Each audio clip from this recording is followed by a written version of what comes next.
Hello everyone, Ron here from L.T.L Tutoring Central, and if you're looking for tips and strategies to help with your learning, you are in the right place. The perfect essay, I made this as a question because I'm often asked this question: how can I write the perfect essay? And quite some time ago I made a video about the perfect sentence, and there is no such creature, and there is no such creature as the perfect essay either. However, I would like you to think of it this way. You want to create an outstanding essay. You want your essay to rise to the top. If you're in a classroom situation, if your paper rises to the top of all the other students in the class, then obviously you are going to get a much better grade and probably do much better in the class. Plus, you'll have a better understanding, because the whole point of writing essays, apart from proving, I suppose, to your teacher or professor that you understand the subject and the content material, is to help you understand the content and the material. The more we think about how various components go together and the more we work with it, the better we understand the course or the material too. In this video, I'm going to provide you with some pointers to help create that outstanding essay. So let's get started. The first step is to know your topic. That sounds obvious, but you'd be surprised at how often people don't completely comprehend what they're supposed to be doing. We could extend this to know your topic and know the expectations. Get that knowledge ahead of you before you start writing, and familiarize yourself with what those expectations are for the assignment. So you know your topic, you know the expectations. Now it's time to brainstorm and find out how much do you know about your topic. And in some cases, for example, a personal essay, you will know a lot, but you still want to brainstorm and jot down points. A brainstorming session should be short. You should time yourself 5 or 10 minutes perhaps. And then you don't write furiously, but you write consistently and get your points down. The idea, what do I know about this topic? If it's a topic that needs more research, you might not know a lot about it off the top, but I think it's still important to start thinking about it even before you do the research. Now, I've put these steps in a kind of logical order. However, there are cases in which you will need to readdress steps, or you can use brainstorming in several areas along the process. So it doesn't mean that it's step 1, step 2, step 3, and each step is done when you get past it. You do have to sometimes return. Even your thesis may need to be reworked, for example, or your topic sentences. So don't get stuck on the idea that each one of these steps is finished as you move forward. Brainstorming can work to help you in a lot of cases, but for now, brainstorm about your topic. What do you already know about your topic? Now, if research is necessary, if it's a kind of research essay where you need information, you need specific quotations, or you need to cite material from various sources, now's time to start doing your research. You have a little bit, you know your topic, you know the expectations, you have a bit of an idea of what you already know, or at least what you think about the topic. What you know might be incorrect, so the research portion will help clarify that. And so you do your research, keep track of your sources so that you can use them in footnotes or endnotes. You need to cite the sources, especially if you're using quotations, but even if you're summarizing someone else's research or information, you need to be able to cite that. So now's the time to start doing your research and find out more about the topic. The next step is to generate arguments and possibly topic sentences. So in this video, and often, I'm talking about a basic 5-paragraph essay. If you're doing a longer essay, you'll just need more topic sentences and more arguments perhaps as well. It depends on how you divide your arguments within a longer essay. But with a 5-paragraph essay, you normally are going to have 3 body paragraphs, which means you'll need 3 topic sentences. And each topic sentence will address a separate point, and maybe an opinion or maybe an argument, but they all refer back to your thesis statement. But for now, you're generating some arguments that might work for this particular topic.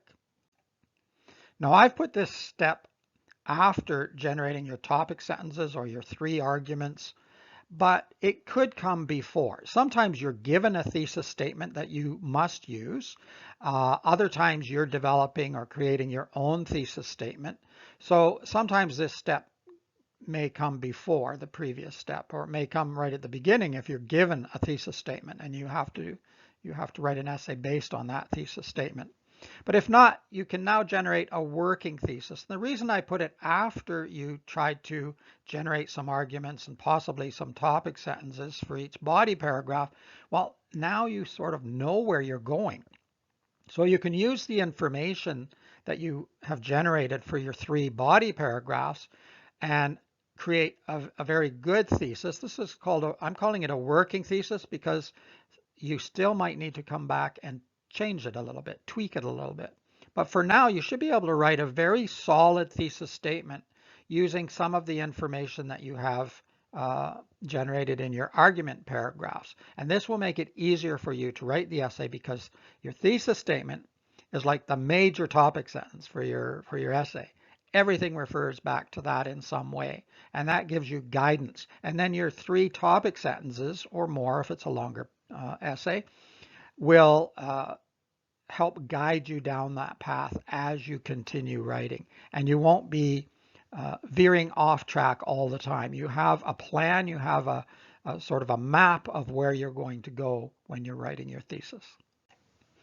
So you've got some topic sentences, or at least an idea of where your 3 arguments are going to go.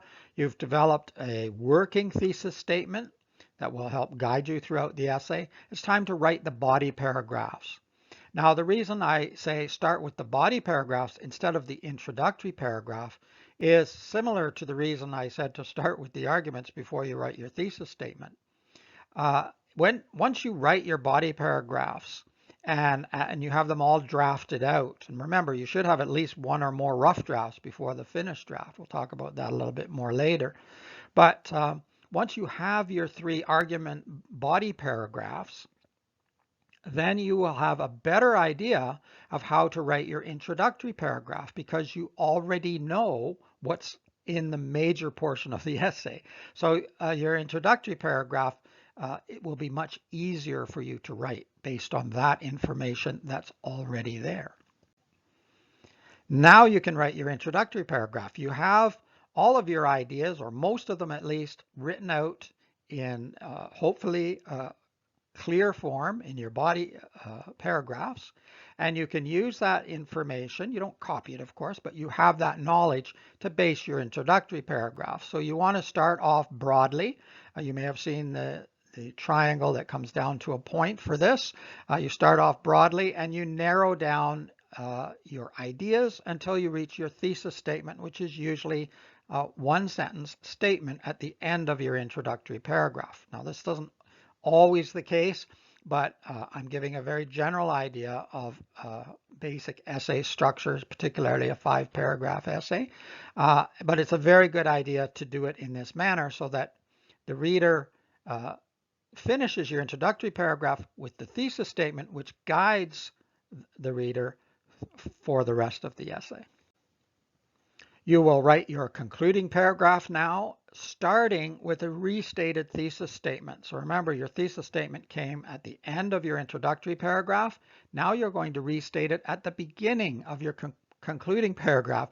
It's kind of like the opposite triangle. So you start with the peak at the top and then you broaden it out and you reiterate. That doesn't mean repeat in exact words, nor does the thesis restatement. You don't just recopy it. You state it in a slightly different way, but it is still the thesis that you started off with. And then you're reiterating or you're reminding the reader of your primary points and how they all fit together in the conclusion. You want to wrap it up, sort of like putting a bow on a gift. And you might end with a challenge as well. It depends on what kind of essay you're writing. Okay, the last step I'm going to mention is proofread and edit or revise your essay. This is very important, a step a lot of people skip. You should have at least 1 rough draft. You probably have multiple rough drafts before you get a good finished product. Remember, we're aiming for that outstanding essay, not just something you whip off. So you want to make sure you go back and proofread. That means checking for spelling, grammar, punctuation, the obvious sort of mistakes that might be within the essay. But you also want to check to make sure that you have unity and coherence. You want to make sure that your essay will make sense to the readers. Uh, do your body paragraphs or your arguments refer back to the thesis statement? Do they actually prove your point? Do they actually support it? Within each body paragraph, does the information refer to the topic sentence, and does it support that in some way, or does it explain it or prove it? So there's a little bit more than just punctuation and spelling when you're proofreading and editing. So the revision stage is a very important step. So don't skip over that. And if you follow all of these steps, and as I say, sometimes you have to go back and forth a little bit because you're doing a new rough draft or you're working on your final product. So you may need to brainstorm a little bit again. You might need to proofread after you've made some changes. So don't be worried about that. It's not a 1, 2, 3, 4 done. But do take the time to proofread and edit before you consider your essay finished. I've seen lots of essays that the student thought was complete. When we go over them together, they're really shocked at how many mistakes are there that they know. It's not that they don't know them, they just didn't take the time to look for them. So you want to make sure that you do take the time for that stage.